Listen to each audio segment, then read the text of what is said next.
hikina ika moana hoholu ika leva nu ika hikina ya ika la e ala e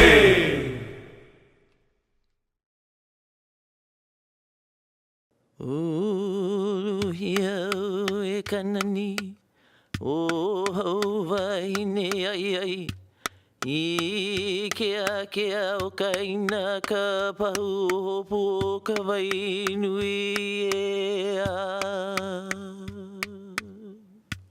Ancient mo'olelo tell of Hawaiian, the mo'o guardian of the Kawai Nui fish pond and the entire wahipana of Kailua. Hawaiian protected the fish ponds in Lo'ikalo and kept watch over the activities of the hard-working Kanaka of the area. If relationships and protocols were not honored, or when the land was not treated with respect, Hawaiian would abandon Kailua, taking all protections and prosperity with her. When all was made pono again, Hawaiian returned with fish and fertility, and the colors of the area surrounding the pond turned a bright yellow in gratitude and respect of their mo'o guardian. There's so many misconceptions and so many different stories about the heiau. We just try to let it talk to us and a little bit at a time put things together on our part. Ulupo is so old that even the Hawaiian language newspapers of the mid-19th century called it the Old Heiau. It's one of the hardest places to research because it was already old and almost forgotten.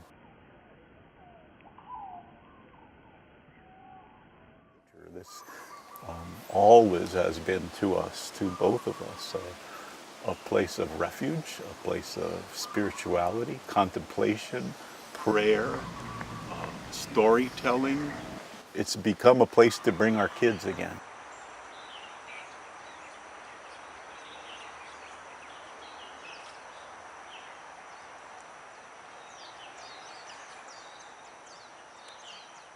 There's little bits and pieces of stories about Ulupo. Everybody is familiar with the Menehune construction story, with the story that it is extremely old and significant, that it's one of the two maybe largest heiau on Oahu, and that it is the largest, we think, in terms of the amount of pohaku used to build it. When you're on the Y side, it looks like a 3-foot high, 140-foot long rock pile.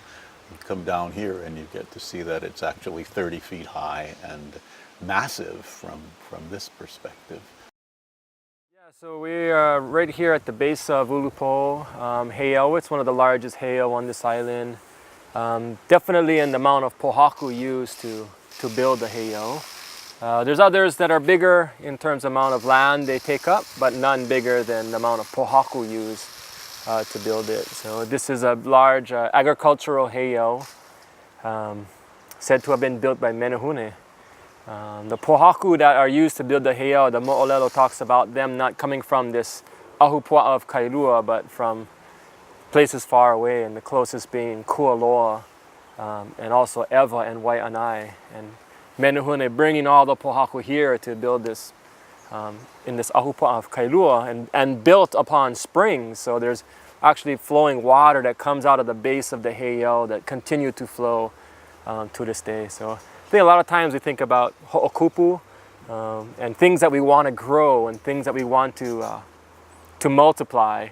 And so it would make sense in a way to have an agricultural heiau on a spring if we really want there to be the water to allow us to grow our crops. And right next to this ili and this big fish pond of Kawai Nui would make sense as a large agricultural heiau with springs.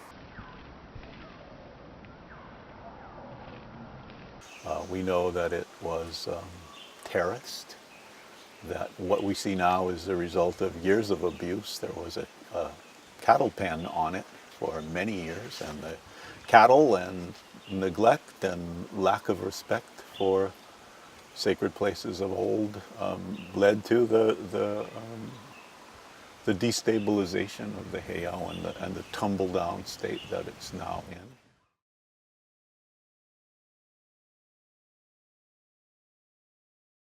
Unfortunately, this is the only place left within this Kawai Nui area where food is still being grown. It was once the piko of Kailua, so where people came to gather anyway. You know, what we really think about this area is just a place where we can learn how to reconnect with the land. And the main crop we're trying to cultivate is this crop of aloha aina, is people's love for this land and this place that sustained us for, you know, approximately 2,000 years. I think to a student, they leave here with a different sense of what aina is and how they belong to it.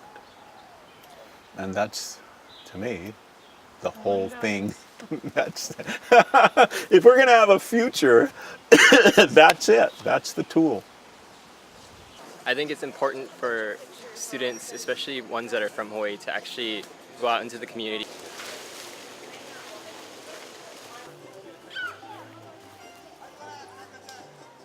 I'm from UH Manoa, and I'm here today because I want to get more connected with the land.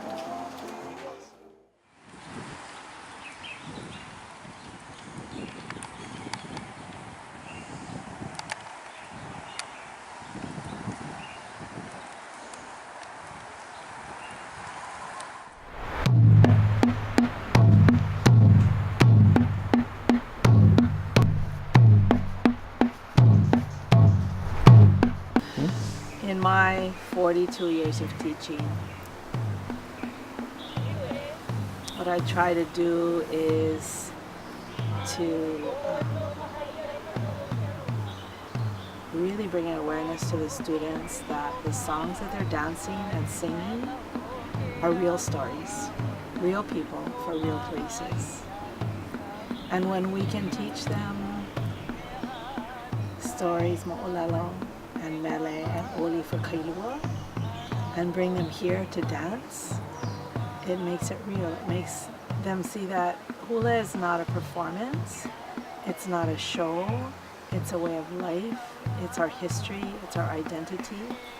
And if we don't have places like Ulupo or Waiawea, if we don't have a center, a place to go, then hula is going to become what you see on TV, what you see on Hawaii Five-0, what you see, all the beautiful photographs that are in magazines, but it's not going to be a real living culture. And it's really important that we have these places where the students can come and not just dance hula, but before they're privileged to dance, they come and they learn about the place. And they kali'i lalo, and they work in the lo'i. They work cleaning weeds, pulling weeds off of the heiau. They work to malama this place and to have that sense of belonging where their hula now becomes a way that they can give back to the land. They're not taking, hula isn't something that's feeding them. They're now using that hula to revitalize the land, because the land will hear the names, will hear the stories, will feel the presence of the people, and will be enriched and revitalized, and it will hulu again. And that's a really important part of our culture and of hula that you can't see when you Google hula or any halal, that you can't experience when you're in Japan or in Mexico dancing hula. And this is, the soul of hula is in Hawaii and in the places that are still Hawaiian.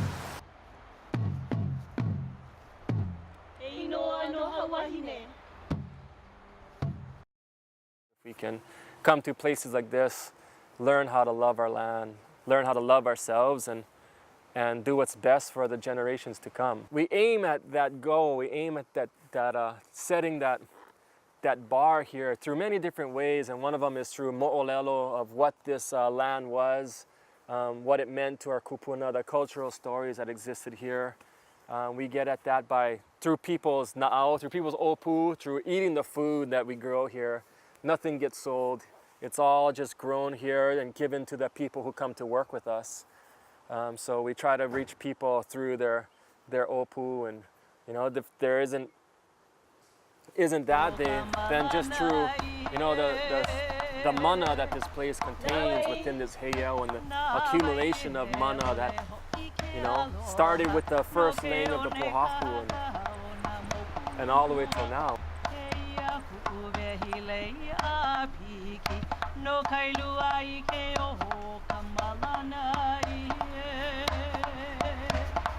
Hello.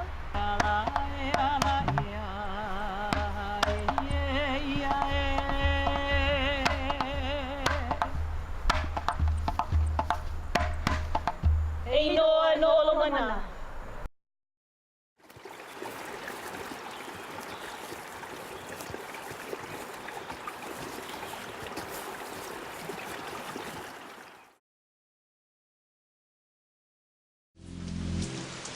Children born within these walls, your life upon the earth, a symbol of the soul in us all. Hey, oh. Hey, oh. Earth and sun, rain comes. Hey, oh. Hey, oh. Lava stone, sacred ground.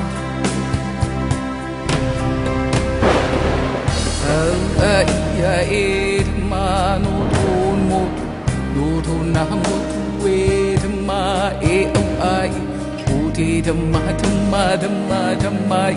huilu, o te te mā i te huiau. Ulia pāpi o a i lalo i se alo, ulia i te inu, tutamati o hinu.